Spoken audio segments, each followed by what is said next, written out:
teman lulus, ketemu lagi di Kita Belajar. Kali ini saya, Khairul Umam, mau sharing ilmu tentang kompetensi teknis pedagogik. Nah, teman lulus, selain mengajar, saya juga sering mendapatkan pertanyaan dari rekan-rekan guru yang sedang berjuang di tes P3K tahun 2021 ini. Salah satu pertanyaannya adalah berikut ini. Nah, teman lulus, untuk menyiasati hal ini, yang perlu kita siapkan adalah sedari dini kita sudah belajar menggunakan aplikasi CAT. Jika teman lulus tidak mempunyai komputer, maka teman lulus bisa belajar menggunakan handphone. Salah satunya juga dengan menginstal aplikasi Kita Lulus. Karena di aplikasi Kita Lulus ini, tesnya sudah mirip dengan tes CAT. Selain membiasakan diri dengan teknologi terkini, harus diimbangi juga dengan belajar kompetensi teknis. Nah, teman lulus, yuk kita belajar kompetensi teknis sekarang. Persaingan SKD CPNS dan P3K semakin ketat. Jangan kasih kendor. Untung ada Kita Lulus. Kamu mau program intensif online yang diajar langsung oleh tentor? Bisa. Terlalu sibuk kerja sampai malam tapi mau belajar soal tryout dengan pembahasan yang lengkap? Bisa juga. Beli paketnya sekarang dan dapatkan potongan harga dengan kode promo KLYTO untuk semua produk.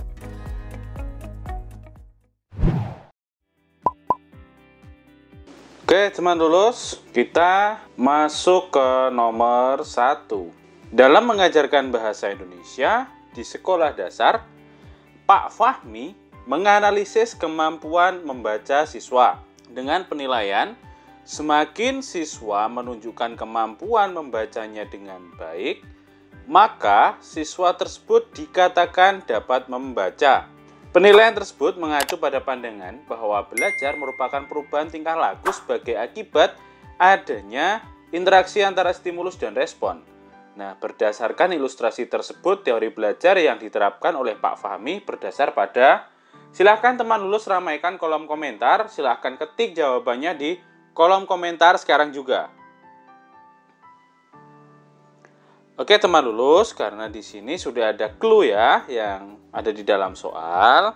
Di sini clue-nya, belajar merupakan perubahan tingkah laku sebagai akibat dari adanya interaksi antara stimulus dan respon. Nah, ini sesuai dengan Robert tahun 2014. Jadi, dapat kita pahami bahwa belajar itu merupakan bentuk dari suatu perubahan yang dialami peserta didik dalam kemampuannya untuk bertingkah laku dengan cara yang baru sebagai hasil interaksi antara stimulus dan respon. Nah, ini masuk ke dalam teori behavioristik.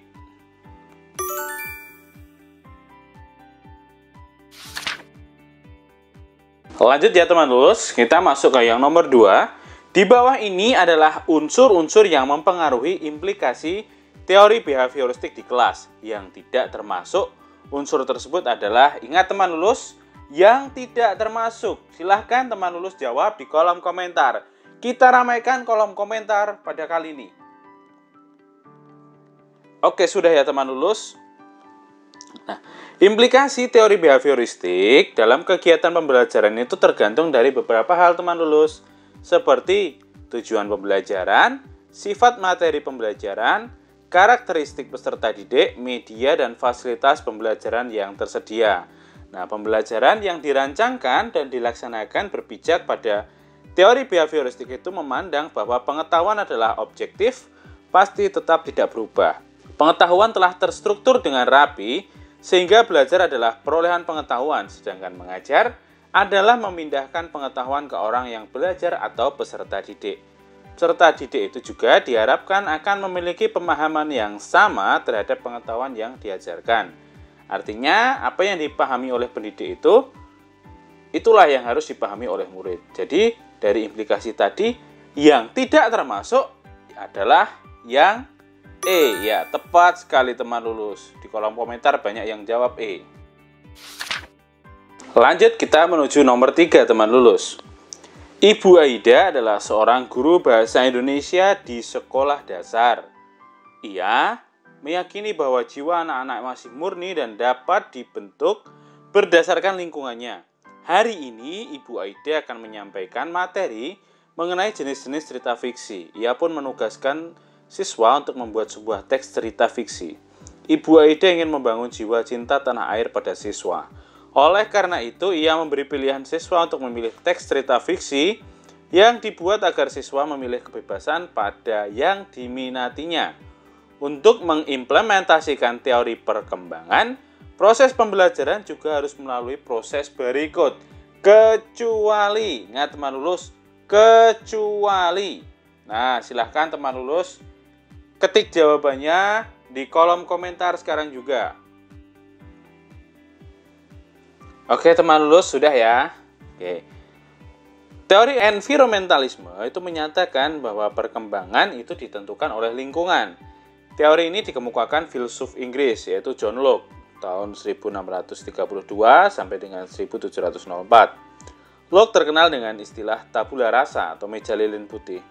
Locke mengakui kalau individu memiliki temperamen yang berbeda, namun secara keseluruhan lingkunganlah yang membentuk jiwa. Lingkungan membentuk jiwa anak-anak melalui proses asosiasi atau gagasan yang selalu muncul bersama-sama, repetisi atau melakukan sesuatu berkali-kali, imitasi atau peniruan, dan reward and punishment, penghargaan dan hukuman. Nah, poin C ini bukan merupakan proses pembentukan diri siswa. Jadi jawaban yang tepat adalah C.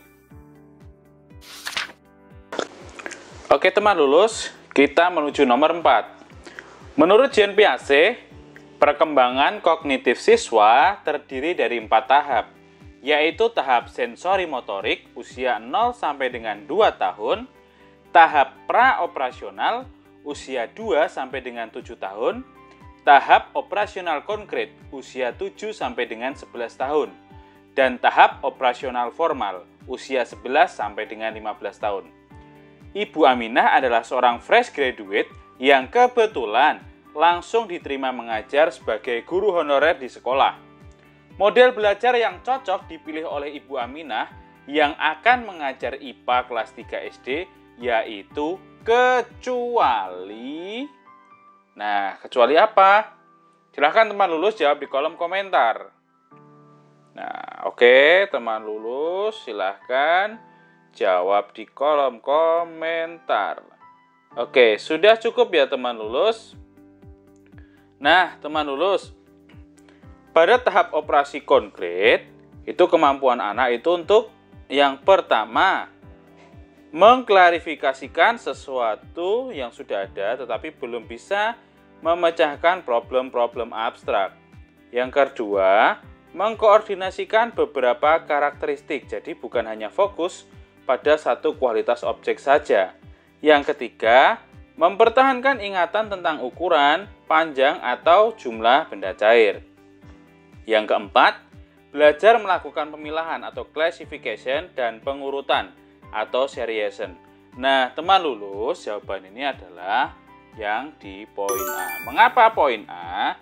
Kita ingat kembali, poin A ini adalah pemecahan masalah. Biasanya itu dapat dilakukan pada tahap operasional formal usia 11 dan 2 sampai dengan 15 tahun. Nah, teman lulus di nomor 4 ini jawabannya adalah yang A. Oke, teman lulus, kita masuk soal yang nomor 5. Dalam memenuhi kompetensi dasar 3.1 yaitu menjelaskan ruang lingkup biologi melalui penerapan metode ilmiah dan prinsip keselamatan kerja, Ibu Dewi selaku tenaga pengajar biologi menggunakan metode pembelajaran melalui kasus yang disajikan. Metode pembelajaran ini bertujuan agar peserta didik mampu menganalisis data dan memecahkan persoalan dengan aktif belajar memahami masalah, menganalisis data, dan mencari solusi berdasarkan informasi yang ada. Jenis metode pembelajaran yang diterapkan oleh Ibu Dewi adalah Oke, silahkan teman lulus ketik jawabannya di kolom komentar kita. Ayo cepat teman lulus. Oke, sudah cukup ya. Nah, kata kuncinya di sini adalah menggunakan metode pembelajaran melalui kasus yang disajikan. Nah, ini adalah kata kuncinya teman lulus. Jadi, berdasarkan kata kunci tersebut dan ilustrasinya tadi, maka jenis metode yang paling tepat itu adalah studi kasus. Nah, metode studi kasus ini dapat digunakan sebagai pilihan dalam pembelajaran dengan tujuan agar siswa itu mampu menganalisis dan memecahkan persoalan dari kasus yang disajikan. Melalui metode ini, siswa secara aktif belajar, memahami masalah, menganalisis data, dan mencari solusi berdasarkan informasi yang ada. Metode ini juga sangat baik untuk melatih kemampuan dalam memecahkan masalah karena datanya adalah real atau nyata. Gimana teman lulus? Bisa nggak? Bisa nggak? Pastinya bisa dong, kan teman lulus sudah belajar bersama. Nah teman lulus, soal-soal seperti ini dan pembahasan yang seperti ini bisa kalian dapatkan dengan cara kalian download aplikasinya Kita Lulus. Coba teman lulus, sekarang kalian buka Google Play Store kalian dan silahkan ketik Kita Lulus. Dan jangan lupa untuk menginstal aplikasinya ya. Kita lanjut teman lulus. Pak Firman adalah seorang guru baru di sekolahnya. Ia mengajar pelajaran bahasa Indonesia. Hari ini Pak Firman akan merencanakan metode pembelajaran yang akan digunakan pada pembelajaran drama. Oleh karena itu, ia sudah merencanakan untuk mengajak siswanya ke sanggar teater milik salah satu kenalannya.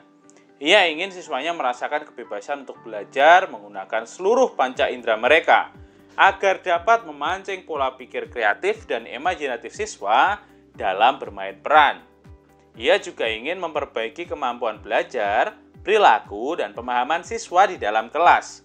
Metode pembelajaran yang Pak Firman gunakan harus mempunyai pengalaman yang nantinya akan memberikan dampak positif, percaya diri, dan juga pengendalian diri. Nah, untuk mewujudkan pembelajaran yang menyenangkan, seperti pada ilustrasi di atas, Pak Firman hendaknya menerapkan metode pembelajaran.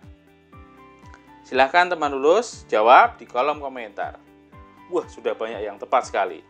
Nah, cukup ya teman lulus? Oke teman lulus, jawabannya adalah yang A, metode karya wisata. Karena di metode ini adalah cara penyajian bahan pelajaran dengan membawa siswa langsung pada objek yang akan dipelajari.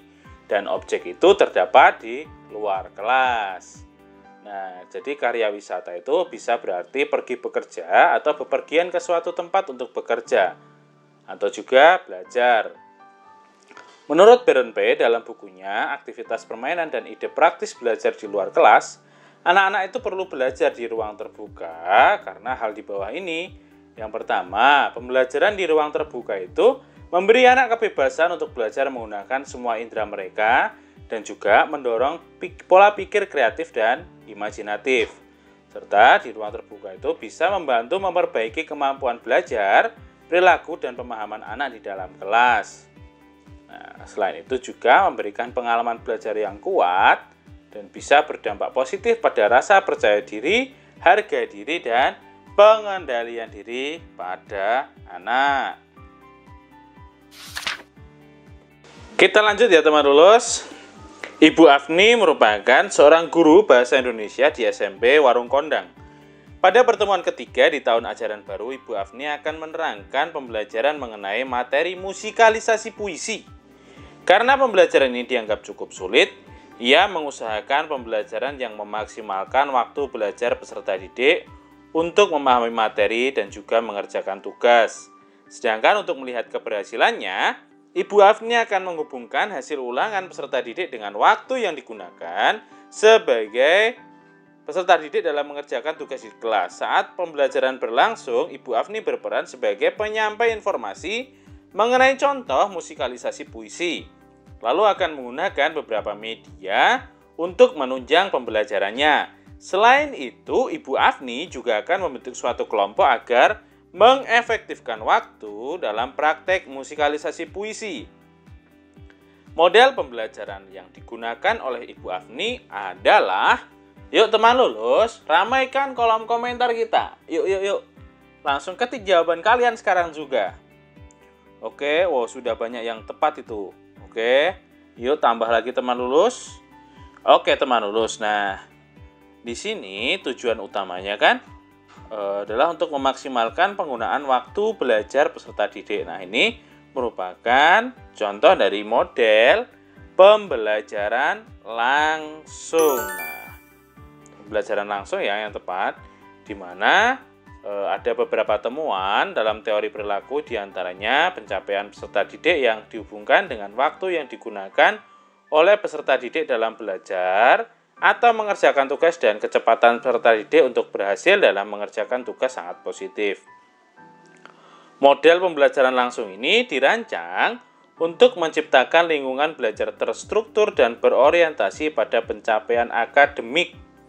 Guru berperan sebagai penyampai informasi dalam melakukan tugasnya. Guru itu dapat menggunakan berbagai macam media.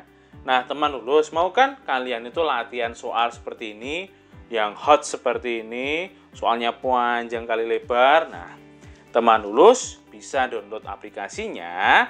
Di mana teman lulus? Ya, di Google Play Store. Silahkan kalian ketik aplikasinya Kita Lulus. Kemudian teman lulus download sekarang juga. Dan mari kita belajar bersama dengan aplikasi tersebut. Karena di aplikasi tersebut banyak juga pembahasan yang menarik. Oke teman lulus, kita masuk nomor berikutnya. Pada mata pelajaran Bahasa Indonesia yang membahas teks eksposisi, Ardi menjadi siswa dengan nilai ulangan harian tertinggi. Itu semua dikarenakan Ardi selalu mengikuti pembelajaran dengan fokus dan teliti. Dari sebelum guru memberikan materi, dia selalu memperhatikan pendahuluan dan mendengarkan tujuan pembelajaran hari itu.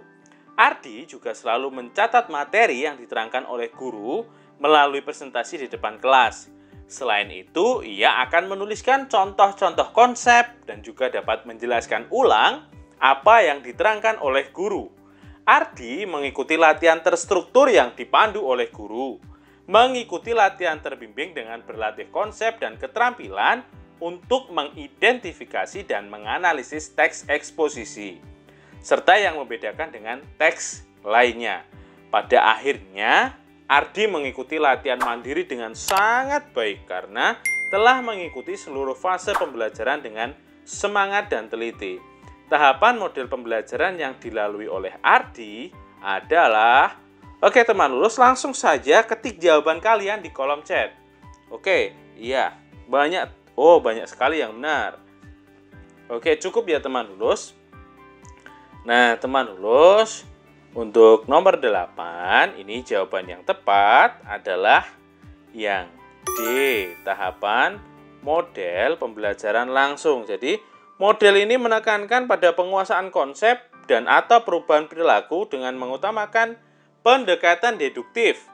Pembelajaran langsung juga dapat dijelaskan sebagai pendekatan instruksional yang terstruktur, runtut, dan dipimpin oleh guru, serta penyajian materi kepada siswa oleh guru dilakukan dengan cara demonstrasi atau ceramah. Jadi model pembelajaran yang dilalui Ardi itu memiliki 5 tahapan dan keseluruhannya itu masuk ke dalam tahapan pembelajaran langsung. Yang pertama adalah orientasi, yakni sebelum menyajikan dan menjelaskan materi baru, itu akan sangat menolong siswa jika guru memberikan kerangka pembelajaran dan orientasi terhadap materi yang akan disampaikan. Yang kedua adalah presentasi. Jadi fase ini guru menyajikan materi pelajaran baik berupa konsep maupun keterampilan. Yang ketiga adalah latihan terstruktur. Jadi guru memandu siswa melakukan latihan-latihan. Peran guru itu sangat penting dalam fase ini, yaitu memberikan umpan balik terhadap respon siswa dan memberikan penguatan terhadap respon siswa yang benar dan mengoreksi respon siswa yang salah. Latihan terbimbing. Nah, guru memberikan kesempatan pada siswa untuk berlatih konsep atau keterampilan. Latihan terbimbing ini baik juga digunakan untuk guru untuk mengakses nilai atau menilai kemampuan siswa untuk melakukan tugasnya. Dan yang terakhir adalah latihan mandiri. Pada fase ini, siswa melakukan kegiatan latihan secara mandiri. Fase ini dapat dilalui siswa jika telah menguasai tahap-tahap pengerjaan tugas 85-90% dalam fase bimbingan latihan. Lanjut ya teman lulus. Ibu Dinda adalah ASN yang baru saja dipindah tugaskan ke sekolah X. Sebagai seorang guru baru, Ibu Dinda ingin mengetahui sejauh mana metode pembelajaran yang telah dilakukannya berhasil. Oleh karena itu, pada akhir pembelajaran, Ibu Dinda mengajukan pertanyaan mengenai materi yang sebelumnya diajarkan kepada siswanya. Pertanyaan tersebut mendapatkan respon yang baik dari anak muridnya. Terbukti dengan keseluruhan pertanyaan yang dapat dijawab dengan benar oleh muridnya. Menurut unsur komunikasinya, seorang guru berperan sebagai, ya teman lulus tepat sekali, jawabannya banyak di kolom komentar. Jawabannya adalah yang E, sebagai komunikan. Nah, di sini menurut unsur komunikasi Ginting, dalam konteks belajar mengajar, guru dan siswa berperan sebagai komunikator, sehingga terjadi komunikasi dua arah. Ketika guru menyampaikan materi pelajaran pada siswa, guru berperan sebagai komunikator dan siswa berperan sebagai komunikan. Sebaliknya, ketika siswa bertanya atau menyampaikan jawaban pertanyaan pada guru, siswa berperan sebagai komunikator dan guru berperan sebagai komunikan. Jangan lupa ya teman lulus, untuk download aplikasinya Kita Lulus. Sekarang, teman lulus bisa cek di Google Play Store dan ketikkan Kita Lulus, lalu teman lulus install aplikasinya. Lanjut ya teman lulus, sebagai guru bahasa Indonesia, Pak Ilyas ingin mengembangkan instrumen tes dengan tujuan agar siswa terbiasa mengerjakan berbagai bentuk soal. Nah, setelah menentukan bahwa tes tersebut akan dilakukan pada ujian akhir semester, maka langkah apa yang tidak dilakukan oleh Pak Ilyas? Ingat teman lulus, yang tidak dilakukan. Yuk teman lulus bisa jawab di kolom komentar sekarang juga. Oke teman lulus, ramaikan. Oke, langsung kita jawab ya teman lulus. Nah, menurut panduan penilaian SMA, pengembangan instrumen tes tertulis itu mengikuti langkah-langkah sebagai berikut. Yang pertama, menetapkan tujuan tes, yaitu apakah untuk seleksi, penempatan, diagnostik, formatif atau sumatif. Yang kedua, menyusun kisi-kisi, yaitu spesifikasi yang digunakan sebagai acuan menulis soal. Kisi-kisi sendiri memuat rambu-rambu tentang kriteria soal yang akan ditulis, meliputi KD yang akan diukur, materi, indikator soal, level kognitif, bentuk soal, dan nomor soal. Yang ketiga, menulis soal berdasarkan kisi-kisi dan kaidah penulisan butir soal. Yang keempat, menyusun pedoman penskoran sesuai dengan bentuk soal yang digunakan. Entah itu pilihan ganda, isian, menjodohkan, dan jawaban singkat. Juga disediakan kunci jawaban, karena jawaban dapat diskor dengan objektif. Sedangkan untuk soal yang uraian, disediakan pedoman penskoran yang berisi alternatif jawaban, kata-kata kunci atau keyword, dan rubrik dengan skornya. Yang kelima, melakukan analisis kualitatif atau telaah soal sebelum soal diujikan, yaitu analisis tentang validitas meliputi substansi atau materi, konstruksi, dan bahasa. Nah teman lulus, poin E ini tidak ada dalam kisi-kisi tadi, jadi yang tidak dilakukan adalah yang E, yaitu menyusun alternatif jawaban untuk soal IC dan memberi bobot yang sesuai. Wow, luar biasa sekali semangat teman lulus untuk belajar di video kali ini. Terima kasih para pejuang P3K tahun 2021 sudah mampir di channel Kita Lulus. Tetap semangat, kita lulus P3K 2021. Amin. Nah, teman lulus, sampai ketemu di video kita belajar lainnya.